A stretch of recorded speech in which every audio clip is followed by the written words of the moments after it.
We also have homegrown criminals that push people into subways, that hit elderly ladies on the back of the head with a baseball bat when they're not looking, that are absolute monsters. I'd like to include them in the group of people to get them out of the country, but you'll have to be looking at the laws on that, Steve, okay? Let's hear the question from this very low-rated anchor at CB. Thank you, President. Do you plan to ask President Bukele to help return the man who your administration says was mistakenly deported?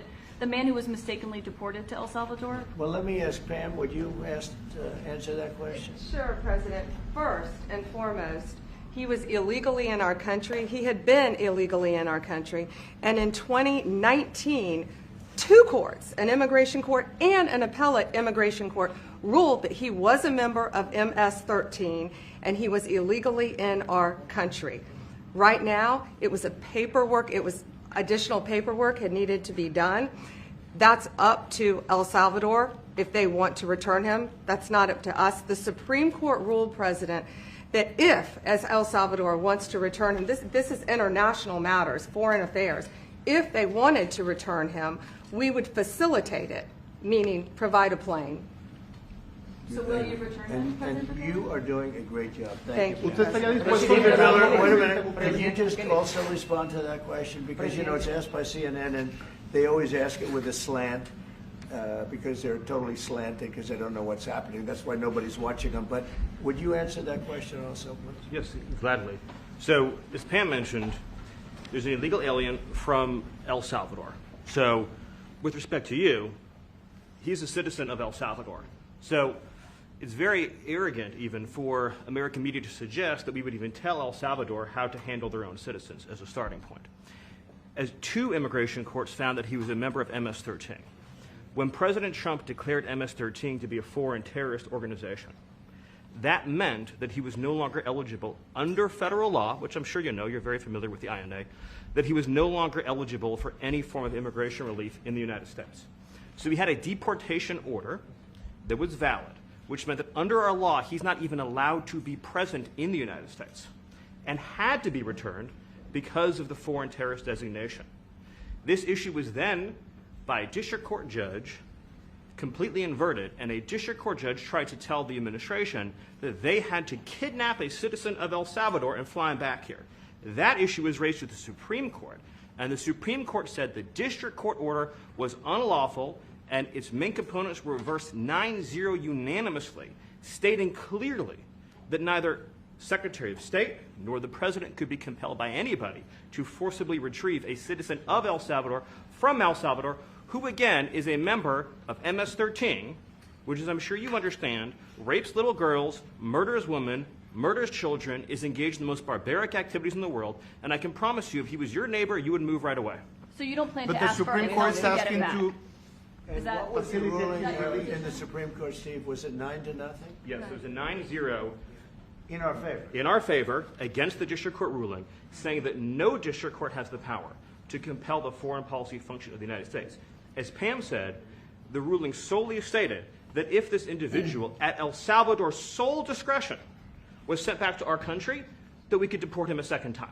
Well, no version of this legally ends up with him ever living here because he is a citizen of El Salvador. That is the president of El Salvador. Your questions about it, per the court, can only be directed to him. I asked President Bukele, can President Bukele weigh in on this? Do you plan to return him? Well, I'm suppose you're not suggesting that I smuggle terrorists into the United States, right? It's always how can I smuggle? How can I return him to the United States? Like I smuggle him into the United States, or what do I do? Of course, I'm not going to do it. It's like, I mean, the question is preposterous. How can I smuggle a terrorist into the United States? I don't have the power to return him to the United States. So you can release him inside El Salvador? Yeah, but I'm not releasing. I mean, we're not very fond of releasing terrorists into our country. I mean, we just turned the murder capital of the world into the safest country of the Western Hemisphere, and you want us to go back into the releasing criminals so we can go back to being the murder capital of the world? No, that's not going to happen. Well, they'd love to have a criminal, released into our country. I mean, there's a fascination. They would love it. Yeah. They're sick. These are sick people. Marco, do you have something to say about Yeah, I mean, Stephen outlined it. I don't understand what the confusion is. This individual is a citizen of El Salvador. He was illegally in the United States and was returned to his country. That's where you deport people, back to their country of origin. Except for Venezuela, that wasn't refusing to take people back, or places like that. I can tell you this, Mr. President. No, the foreign policy of the United States is conducted by the President of the United States, not by a court. And no court in the United States has a right to conduct the foreign policy of the United States. It's that simple. End of story. And that's what the Supreme Court held, by the way, to Marco's point. The Supreme Court said exactly what Marco said, that no court has the authority to compel the foreign policy function of the United States. We won a case 9-0, and people like CNN are portraying it as a loss, as usual, because they want foreign terrorists in the country who kidnap women and children. But President Trump, his policy is foreign terrorists that are here illegally get expelled from the country, which, by the way, is a 90-10 issue. Well, Mr. President, you said that if the Supreme Court said someone needed to be returned, that you would abide by that. You said that on Air Force One just a few days ago, and they said that it must be facilitated. Why don't you just say, isn't it wonderful that we're keeping criminals out of our country? Why can't you just say that? Why do you go over and over, and that's why nobody watches you anymore? You know, you have no credibility. Please, go ahead. President Trump, thank you so much. How many illegal criminals are you planning on exporting to El Salvador? And President Bukele, how many are you willing to take from the U.S.? As many as possible. And I just asked the president, you know, it's this massive complex that he built, jail complex. I said, can you build some more of them, please? As many as we can get out of our country that were allowed in here by incompetent Joe Biden through open borders. Open borders. You probably hear open borders and you can't even understand it because nobody can understand. Nobody smart or with common sense can understand it. So we have millions of people that should not be in this country that are dangerous. Not just people, because we have people, but we have millions of people that are murderers, drug dealers. You mentioned that you're open to deporting individuals that aren't foreign aliens but are criminals to El Salvador. Does that include potentially U.S. citizens, fully naturalized Americans? If they're criminals and if they hit people with baseball bats over their head that happen to be 90 years old, and if they rape 87-year-old women in Coney Island, Brooklyn, yeah, that includes them. What, do you think there's a special category of person? They're as bad as anybody that comes in. We have bad ones too. And I'm all for it. Because we can do things with the president for less money and have great security. And we have a huge prison population. We have a huge number of prisons, and then we have the private prisons, and some are operated well, I guess, and some aren't. But he does a great job with that. We have others that we're negotiating with too.